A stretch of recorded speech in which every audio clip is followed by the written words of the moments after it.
2020년 7월 22일 수요일 큐티 생명의 삶 오늘의 본문 로마서 1장 26절부터 32절까지 말씀입니다. 이때에 하나님께서 그들을 부끄러운 욕심에 내버려 두셨으니 곧 그들의 여자들도 순리대로 쓸 것을 바꾸어 영리로 쓰며 그와 같이 남자들도 순리대로 여자 쓰기를 버리고 서로 향하여 음욕이 부릴 듯하매 남자가 남자와 더불어 부끄러운 일을 행하여 그들의 그릇됨에 상당한 보응을 그들 자신이 받았느니라. 또한 그들이 마음에 하나님 두기를 싫어하며 하나님께서 그들을 그 상실한 마음대로 내버려 두사 합당하지 못한 일을 하게 하셨으니 곧 모든 불의, 추악, 탐욕, 악의가 가득한 자요, 시기, 살인, 분쟁, 사기, 악독이 가득한 자요, 수근수근하는 자요, 비방하는 자요, 하나님께서 미워하시는 자요, 능욕하는 자요, 교만한 자요, 자랑하는 자요, 악을 도모하는 자요, 부모를 거역하는 자요, 우매한 자요, 배약하는 자요, 무정한 자요, 무자비한 자라. 그들이 이 같은 일을 행하는 자는 사형에 해당한다고 하나님께서 정하심을 알고도 자기들만 행할 뿐 아니라 또한 그런 일을 행하는 자들을 옳다 하느니라. 아멘.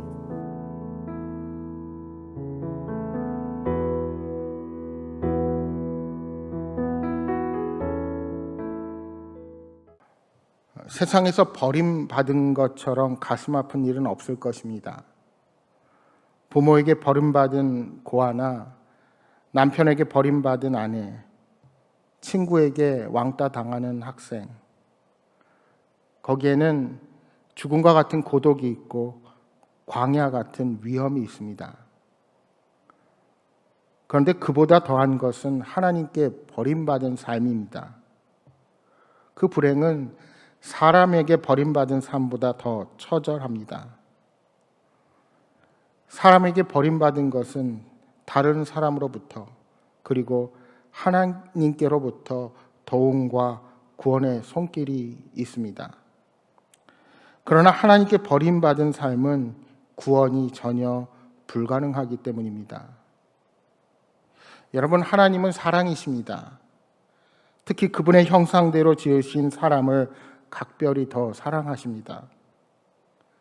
하지만 하나님께서 하나님을 떠나 그릇되게 살아가는 자녀들을 때로는 그냥 내버려 두실 때가 있습니다. 하나님은 인간을 끊임없이 사랑하셨건만 그 사랑에 대한 응답이 없이 죄악의 길로만 걸어갈 때 오래 참고 기다리던 하나님께서 끝내 채찍을 드시는 것입니다. 문제는 그 하나님의 심판이 그냥 내버려 두실 때입니다. 그 심판이 모른 척하고 그냥 내버려 두면 오히려 더 두렵습니다. 여러분, 세상은 갈수록 점점 악해지고 아름다움이 파괴되고 있습니다. 진실이 왜곡되고 거짓이 판을 치는 시대를 우리가 살아가고 있습니다. 과학은 발전하고 경제는 고도로 성장하였지만 인간은 오히려 점점 더 타락해 가고 있습니다. 여러분, 그 이유가 무엇일까요? 하나님이 아닌 인간 자신이 주인이 되어서 세상을 지배하고 마음대로 하려 하기 때문입니다. 사실 욕심이라고 해서 무조건 나쁜 것은 아닙니다. 그것이 부끄러운 일에 이용될 때 나쁜 것이라 할 수 있을 것입니다. 요즘 포괄적 차별 금지법의 문제로 기독교계가 매우 시끄럽습니다. 세상 사람들은 차별을 금지하는 법이 무엇이 문제냐 하고 우리들을 공격합니다. 그런데 교계가 이 법안에 대해서 왜 반대를 할까요? 지금의 여러 가지 법으로 얼마든지 차별에 대한 문제를 해결할 수 있는데 이 법을 만들게 되는 것은 동성애에 대한 기독교의 반대를 혐오와 차별로 규정하여 처벌하려는 역차별로 보기 때문일 것입니다. 사실 법안이 겉으로는 별 문제가 없어 보입니다. 설교 시간에 성경에 입각하여 동성애가 잘못되었다고 말한다고 처벌하지 않는다고 말을 합니다. 사실 표면적으로는 맞는 말입니다. 따라서 심지어 방송까지도 그렇게 주장하는 것은 기독교계가 잘못 알고 있는 가짜 뉴스라고 이야기를 합니다. 그러나 법을 깊이 잘 살펴보면 그것을 듣는 사람이 차별로 생각하고 신고를 하고 소송을 걸면 그때는 문제가 전혀 달라집니다. 형사처벌이 없어도 이행 강제금이나 징벌적 손해배상에 의해 고발이 되면 그러한 말들은 엄청난 압박을 받을 수밖에 없습니다. 여러분, 사실 더 큰 문제는 우리가 생각하지 않는데 숨어 있다는 것입니다. 기독교 학교나 기독교가 운영하는 복지재단과 각종 운영하는 시설에 동성애자, 트랜스젠더를 고용하지 않으면 차별의 문제가 생기게 된다는 것입니다. 그러니까 각 교단이 가지고 있는 법을 이행할 수 없는 위헌법이 생기게 되는 것입니다. 동성애가 잘못되었다고 말하는 것이 점점 위축되고 성경이 말하는 진리를 말할 수밖에 없을 뿐인데 혐오의 표현으로 받아들이게 되는 것입니다. 여러분, 죄를 죄라고 말할 수 없는 사회는 하나님이 주인이 아닌 인간이 주인이 되어서 자기 마음대로 살아가는 패역한 공동체입니다. 그렇게 생각해 보면 어느덧 우리 사회는 성적인 타락을 그리 심각한 문제로 보지 않는 것 같습니다. 성적인 타락은 사람들이 수치스러운 욕망의 노예가 된 것을 단적으로 보여주는 현상이라 할 수 있습니다. 또한 그들이 하나님을 하나님의 자리에서 완전히 몰아낸 것을 단적으로 보여주는 것입니다. 하나님께서는 아담과 하와에게 결혼 관계 안에서 성을 통해 생육하고 번성하라는 명령을 지키게 하셨습니다. 그러나 죄로 인해 타락한 인간들은 하나님이 세우신 결혼 제도를 파괴하는 음행을 저질렀습니다. 특히 바울 당시 로마에서 우상 숭배와 음란은 분리할 수 없는 관계 안에 있었습니다. 우상을 숭배하는 각종 신전에서 음란 행위와 매춘과 동성애가 성행했습니다.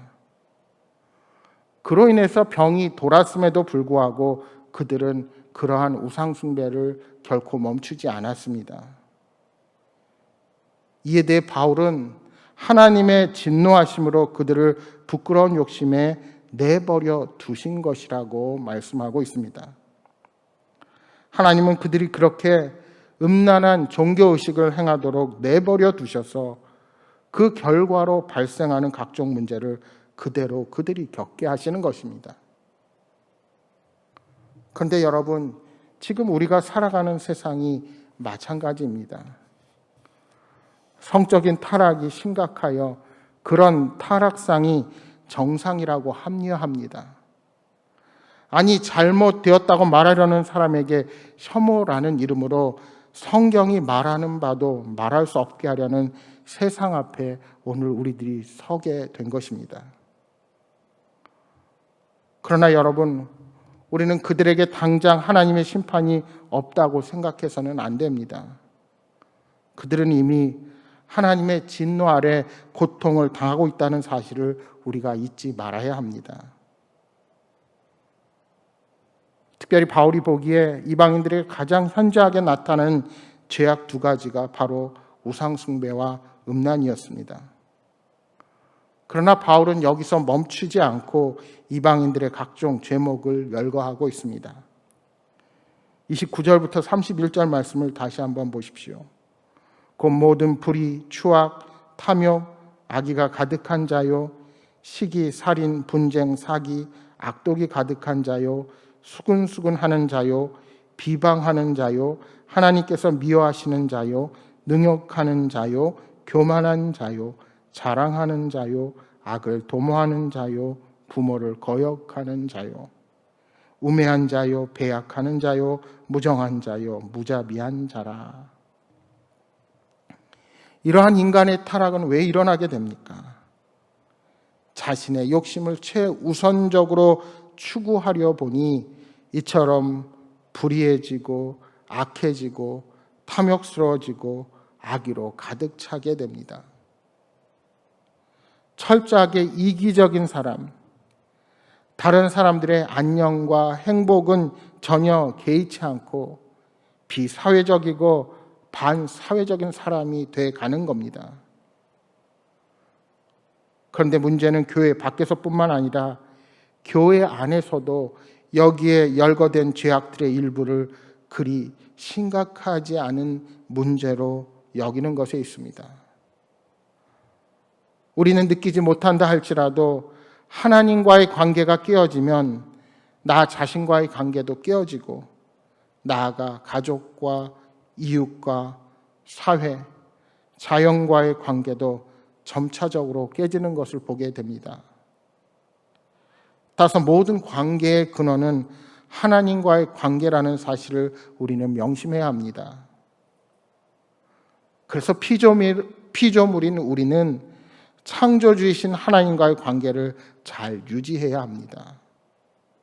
그래야만 자신과의 관계도 주변과의 관계도 잘 유지해 나갈 수가 있게 되는 것입니다. 마치 첫 단추를 잘 끼워야 나머지 단추들을 제대로 끼울 수 있는 것과 마찬가지입니다. 결국 여기에 열거한 죄악들은 이방인들뿐만 아니라 율법 안에서 말씀을 지킨다고 자부하는 유대인들 또한 예외가 없음을 뜻하는 말씀입니다. 바울은 선지자 아모스가 이스라엘 주변의 나라들을 저주한 후에 똑같은 방식으로 이스라엘을 경고하며 충격을 주었던 것처럼 로마 성도들에게 동일한 방식으로 편지를 전개하고 있는 것입니다. 그래서 2장 말씀에 가시면 이방인이건 유대인이건 마음에 하나님을 두지 않아서 더럽고 사악한 죄악을 저지른다고 그렇게 지적하고 있는 것입니다. 그렇습니다. 죄악의 문제는 불신자들에게만 있는 것이 결코 아닙니다. 예수 그리스도의 십자가 복음 앞에서 죄의 문제를 해결했다고 그것이 끝이라고 생각하는 것은 결코 바른 복음이 아닙니다. 오늘 예수님이 나의 주 되시고 이 땅에 하나님의 통치를 소망하는 모든 성도들은 오늘 내 안에 함께 하시는 성령님의 음성을 듣고 순종하는 삶을 살아가야 합니다. 주님께서 나를 부르시는 그날까지 우리는 거룩한 삶으로 하나님의 나라를 확장시켜 나아갈 사명이 있다는 사실을 결코 잊어서는 안 됩니다. 우리는 죄악의 문제를 결코 가볍게 여겨서는 안 됩니다. 당장 심판이 임하지 않는다고 해서 성적 타락과 불경건함이 괜찮을 것이라고 생각해서도 안 됩니다. 우리는 죄악이 얼마나 심각한지를 깨닫고 날마다 회개함으로 하나님의 은혜 가운데로 더 깊이 들어가야 합니다. 바라기는 기도와 말씀으로 깨어 있어서 모든 사탄의 유혹을 이기고 하나님이 기뻐하시는 성령의 열매를 맺어 가시기를 소망합니다. 사랑하는 여러분, 오늘 하루도 소금으로 빛으로 하나님께 영광을 드러내며 살아가시는 여러분 모두가 되시기를 주님의 이름으로 축복합니다. 우리 주신 말씀 생각하면서 함께 기도하겠습니다. 주님, 이 세대에 만연한 성적인 타락, 이기주의에 입각한 물질주의, 증오, 분열, 하나님을 버리고 인간이 주인 되려는 모든 죄악 앞에서 저희들도 혹시 동조하거나 묵인하지 않았는지 돌아봅니다. 주님, 저희들을 거룩하게 하사 모든 악을 버리고 하나님께서 기뻐하시는 길로만 걸어가게 하여 주옵소서 하고 기도하시기 바랍니다. 또한 여러분 가져오신 간절한 기도 제목 놓고 간절히 기도하시다가 돌아가시기 바랍니다. 함께 기도하겠습니다.